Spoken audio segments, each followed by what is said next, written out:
BBC বাংলার অধিবেশন প্রবাহতে আপনাদের স্বাগত। আজ আপনাদের সাথে লন্ডন স্টুডিও থেকে আছি মানসী বড়ুয়া, আর ঢাকায় আমার সাথে থাকছেন আকবর হোসেন। জানিয়ে দেব এই মুহূর্তে হাতে পাওয়া সর্বশেষ গুরুত্বপূর্ণ আপডেট আন্তর্জাতিক সংবাদ।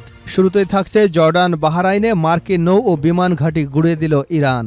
বাহরাইনে অবস্থিত মার্কিন নৌবাহিনীর পঞ্চম নৌবহর ও জর্ডানে মার্কিন বিমান ঘাঁটিতে একযোগে ভয়াবহ হামলা চালিয়েছে ইরানের ইসলামী বিপ্লবী গার্ড বাহিনী আইআরজিসি। বুধবার সকালে চালানো এই দমন পীড়নমূলক এবং বিধ্বংসী হামলায় মার্কিন সামরিক বাহিনীর ব্যাপক ক্ষয়ক্ষতি হয়েছে বলে দাবি করেছে তেহরান। এবারে জানাবো বিশ্বকে বিপজ্জনক পরিস্থিতির দিকে ঠেলে দিয়েছে যুক্তরাষ্ট্র। জাতিসংঘে নিযুক্ত চীনা রাষ্ট্রদূত সান লেই বলেছেন, ইরানের উপর হামলার মাধ্যমে বিশ্বকে আবারও বিপজ্জনক পরিস্থিতির দিকে ঠেলে দিয়েছে যুক্তরাষ্ট্র। মঙ্গলবার সন্ধ্যায় জাতিসংঘের নিরাপত্তা পরিষদে দেওয়া বক্তব্যে তিনি এ মন্তব্য করেন। জানাবো 30শে সেপ্টেম্বরের মধ্যে ইরাক থেকে মার্কিন সেনার সম্পূর্ণ প্রত্যাহার। ইরাক থেকে সব মার্কিন সেনা আগামী 30শে সেপ্টেম্বরের মধ্যে সম্পূর্ণ প্রত্যাহার করা হবে বলে জানিয়েছে দেশটির নবনিযুক্ত প্রধানমন্ত্রী আলী আল জায়দি। জানিয়ে দেব ইরানের গম সংরক্ষণ গুদামে মার্কিন হামলা।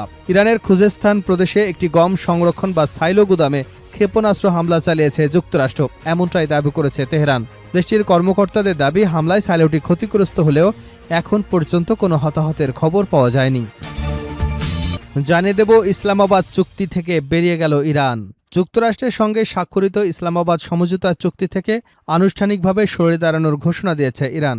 দেশটির উপপররাষ্ট্রমন্ত্রী কাজেম গারিবাবাদী মঙ্গলবার বার্তা সংস্থা তাসনিম নিউজকে তথ্য জানিয়েছেন।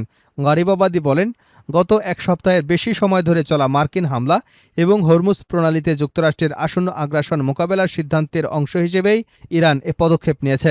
তিনি বলেন, হরমুজ প্রণালীতে ইরানের সার্বভৌমত্ব অধিকার যে কোনো মূল্যে রক্ষা করা হবে। এবং সর্বশেষ জানাবো মার্কিন হামলার আশঙ্কায় পরীক্ষা কেন্দ্র সরিয়ে নিল ইরান।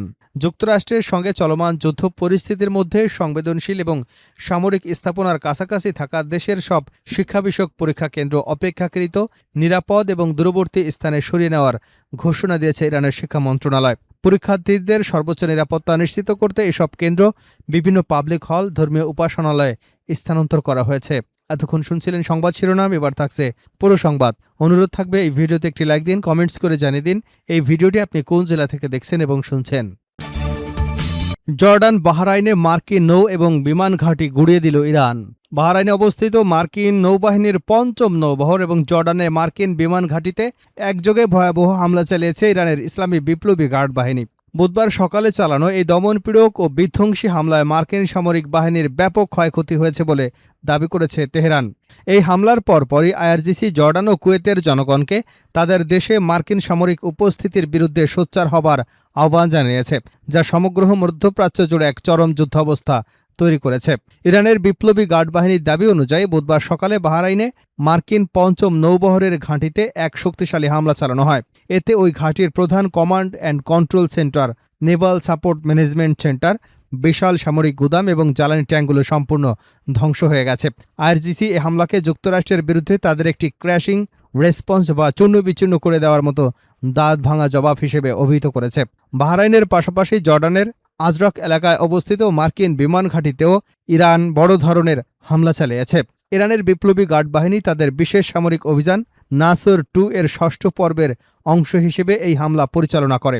আইআরজিসি এক বিবৃতিতে নিশ্চিত করেছে যে তাদের নিষ্ঠুর হামলায় আজরাক বিমান ঘাঁটিতে থাকা মার্কিন F-15, F-16 এবং অত্যাধুনিক F-35 ফাইটার জেটের একাধিক শেল্টার আশ্রয়স্থল পুরোপুরি ধ্বংস হয়ে গেছে।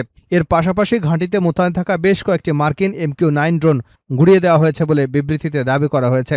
এই ধারাবাহিক এবং নজিরবিহীন হামলার পর ইরানের বিপ্লবী গার্ড বাহিনী মধ্যপ্রাচ্যের অন্যান্য মুসলিম দেশের সাধারণ জনগণের প্রতি সরাসরি বার্তা পাঠিয়েছে।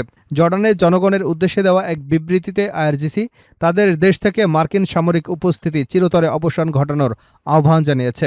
ইরান স্পষ্ট করে বলেছে, জর্ডানের সাধারণ মানুষের উচিত হবে না এই পবিত্র ভূমিকে অন্য কোনো মুসলিম দেশের উপর হামলার প্ল্যাটফর্ম বা উৎক্ষেপণ বিন্দু হিসেবে মার্কিন বাহিনীকে ব্যবহার করতে দেওয়া। জর্ডানের নাগরিকদের প্রতি আহ্বান জানিয়ে তারা বলে, মার্কিন সেনাদের বহিষ্কার করতে এবং সে দেশ থেকে আমেরিকার সমস্ত স্থাপনা লক্ষ্যবস্তু বানাতে প্রতিটি সুযোগের সদ্ব্যবহার করা উচিত। একই ধরনের উস্কানিমূলক এবং জোরালো বার্তা পাঠানো হয়েছে কুয়েতের জনগণের কাছেও। কুয়েতের শ্রদ্ধেয় এবং উদার জনগণের উদ্দেশ্যে দেওয়া এক বিশেষ বিবৃতিতে আইআরজিসি কুয়েতে অবস্থিত মার্কিন সামরিক লক্ষ্যবস্তুগুলোকে হামলা চালানোর দায় স্বীকার করেছে। কুয়েতের নাগরিকদের প্রতি মার্কিন সব অবকাঠামোয় আঘাত হানার অনুরোধ জানিয়েছে ইরান। মার্কিন দখলদারদের ঘাঁটি থেকে ইসলামী ভূমিকে মুক্ত বা স্বাধীন করবার এখনই উপযুক্ত সময়। বিশ্বকে বিপজ্জনক পরিস্থিতির দিকে ঠেলে দিয়েছে যুক্তরাষ্ট্র। জাতিসংঘে নিযুক্ত চীনা রাষ্ট্রদূত সানলেই বলেছেন, ইরানের উপর হামলার মাধ্যমে বিশ্বকে আবারও বিপজ্জনক পরিস্থিতির দিকে ঠেলে দিয়েছে যুক্তরাষ্ট্র। মঙ্গলবার সন্ধ্যায় জাতিসংঘের নিরাপত্তা পরিষদে দেওয়া বক্তব্যে তিনি এ মন্তব্য করেন। জাতিসংঘে নিযুক্ত মার্কিন রাষ্ট্রদূত মাইক ওয়াল্টজের সঙ্গে চীনা রাষ্ট্রদূতের উত্তপ্ত বাক্য বিনিময় হয়েছে। এ সময় ওয়াল্টজ অভিযোগ করেন, ইরান এবং ইয়েমেনে হুতিদের কাছে এমন কিছু পণ্য যেতে বাধা দেওয়ার ক্ষেত্রে যথেষ্ট পদক্ষেপ নিচ্ছে না, যেগুলো সাধারণত কাজে ব্যবহার করা যায়, আবার সামরিক কাজেও ব্যবহার করা যায়। তিনি বলেন, ইরান এবং কিছু ক্ষেত্রে চীনের কিছু কোম্পানি ও প্রতিষ্ঠান জাতিসংঘের একটি অস্ত্র নিষেধাজ্ঞা লঙ্ঘন করেছে, কিন্তু তাদের বিরুদ্ধে তেমন কোনো ব্যবস্থা নেওয়া হয়নি। এর জবাবে সানলেই বলেন, এই অভিযোগের কোনো ভিত্তি নেই। তিনি আরও বলেন, চীন এ ধরনের পণ্য রপ্তানির উপর কঠোর নিয়ন্ত্রণ বজায় রাখে। 30 সেপ্টেম্বরের মধ্যে ইরাক থেকে মার্কিন সেনা সম্পূর্ণ প্রত্যাহার। ইরাক থেকে সব মার্কিন সেনা আগামী 30 সেপ্টেম্বরের মধ্যে সম্পূর্ণ প্রত্যাহার করা হবে বলে জানিয়েছেন দেশটির নবনিযুক্ত প্রধানমন্ত্রী আল জাইদি। মঙ্গলবার ওয়াশিংটনে হোয়াইট হাউসের ওভাল অফিসে মার্কিন প্রেসিডেন্ট ডোনাল্ড ট্রাম্পের সঙ্গে অনুষ্ঠিত এক উচ্চ পর্যায়ের দ্বিপক্ষিক বৈঠক শেষে যৌথভাবে এ সিদ্ধান্তের ঘোষণা দেওয়া হয়। সেনা প্রত্যাহারের সিদ্ধান্তে সন্তোষ প্রকাশ করে প্রেসিডেন্ট ডোনাল্ড ট্রাম্প সাংবাদিকদের বলেন, আমরা এখন আর মনে করি না যে সেখানে আমাদের সামরিক বাহিনীর উপস্থিতি কোনো প্রয়োজন রয়েছে। ইরাকে মূলত ইসলামিক স্টেট বিরোধী অভিযানের অংশ হিসেবে প্রায় 2500 মার্কিন সেনা মোতায়েন ছিল। তবে সাম্প্রতিক মাসগুলোতে এ সংখ্যা ধাপে ধাপে কমানো হয়েছে। এতদিন মার্কিন সেনারা কুর্দি অঞ্চলের ইরবিল, বাগদাদ বিমানবন্দরের কাছে একটি ঘাঁটি এবং রাজধানীর গ্রিন জোন এলাকায় অবস্থান করছিল।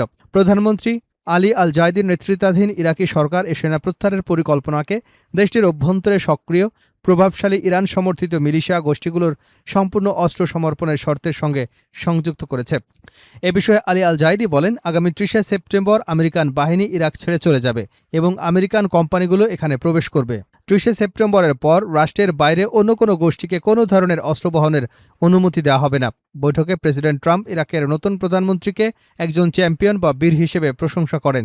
ইরাকি প্রধানমন্ত্রীর এই ওয়াশিংটন সফরের মূল উদ্দেশ্য ছিল ইরাকের তেল, প্রাকৃতিক গ্যাস, বিদ্যুৎ খাতে বড় ধরনের মার্কিন বিনিয়োগ, বাণিজ্যিক অংশীদারিত্ব নিশ্চিত করা। বৈঠকে আল জাইদি দুদেশের মধ্যে নতুন অর্থনৈতিক অংশীদারত্বের একটি আনুষ্ঠানিক চুক্তির আভাস দেন। প্রেসিডেন্ট ট্রাম্প বলেন, ইরাকের বিপুল তেল সম্পদের কারণে দেশটির সম্ভাবনা অনেক বেশি। তিনি বলেন, আমরা অনেক চুক্তি করতে যাচ্ছি, উভয় দেশের জন্য প্রচুর কর্মসংস্থান সৃষ্টি করব এবং বিপুল পরিমাণ তেল উত্তোলন করব। ইরাকি কর্মকর্তাদের তথ্য অনুযায়ী এই বিনিয়োগ কর্মসূচির অংশ হিসেবে আগামী শুক্রবার ইরাক সরকার, সেভরন, টিআই, ক্যাপিটাল এবং কাতারের ইউজিসি যৌথভাবে একটি বড় চুক্তি স্বাক্ষর করবে। চুক্তির আওতায় প্রতিদিন 20 লাখ ব্যারেল তেল পরিবহনের সক্ষম একটি বৃহৎ পাইপলাইন নির্মাণ করা হবে, যা ইরাকের বসরা শহরকে হাদিতার সঙ্গে সংযুক্ত করবে। পরে এই পাইপলাইন তুরস্ক এবং সিরিয়ার বিভিন্ন সমুদ্র বন্দর পর্যন্ত সম্প্রসারণের পরিকল্পনা করা হয়েছে। ইরানের গম সংরক্ষণ গুদামে মার্কিন হামলা। ইরানের খুজেস্তান প্রদেশের একটি গম সংরক্ষণ সাইলো বা গুদামে ক্ষেপণাস্ত্র হামলা চালিয়েছে যুক্তরাষ্ট্র, এমনটাই দাবি করেছে তেহরান। দেশটির কর্মকর্তাদের দাবি, হামলায় সাইলোটি ক্ষতিগ্রস্ত হলেও এখন পর্যন্ত কোনো হতাহতের খবর পাওয়া যায়নি। দেশটির আধা সরকারি সংবাদ সংস্থা ফার্স নিউজকে দেওয়া এক সাক্ষাৎকারে খুজেস্তান প্রদেশের উপগভর্নর এ তথ্য নিশ্চিত করেছেন। তিনি বলেন, মঙ্গলবার রাতে যুক্তরাষ্ট্রের ছোড়া একটি প্রজেক্টাইল গম সংরক্ষণকারে আঘাত হানে।